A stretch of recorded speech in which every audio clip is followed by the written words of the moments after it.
تعالوا نعمل مع بعض احلى طاسة بيض لجوع اخر الليل. حاجة كده رهيبة بجد، تحفة. ريحتها وطعمها ما يتقاومش، تنفع كمان للفطار او العشاء. يلا بينا نشوف مكونات وصفتنا ونقول بسم الله. ما تنسيش تعملي لايك ومتابعة فضلا وليس امرا.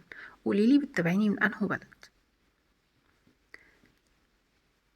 اول حاجة هجيب طاسة واحط فيها سمنة او زبدة مع بصلاية متقطعة مكعبات واسيبها لغاية لما تبتدي ان هي تدبل. هنزل عليها بفلفل كوبي او فلفل الوان وطماطم متقطعة مكعبات يدبلوا حاجة بسيطة.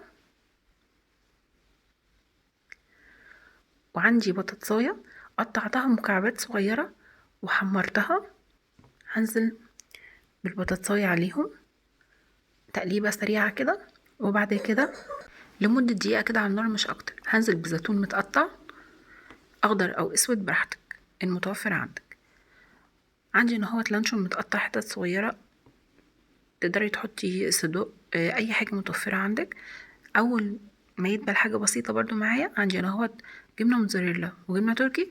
هحط حبة كده زين ميكس من الاتنين لغاية لما يسيحوا مع بعض، وهسيب الباقي للوش.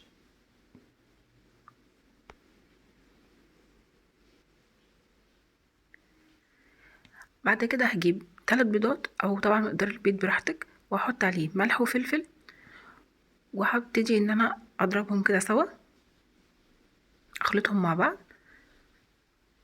وانزل بقى بالبيض واقلبهم مع بعض. هسيبهم على النار لغاية لما البيض يبتدي ان هو يتكون. شايفين بدأ ان هو يتكون من تحت. بعد كده هنزل بالجبنة اللي عندي، بقيت الجبنة التركي والجبنة الموتزاريلا على الوش،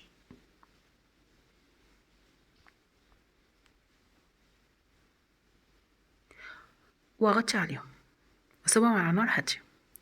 اول ما يبتدوا يسيحوا معايا حاجة بسيطة هنزل برشة كده من البابريكا، بتدي طعم حلو.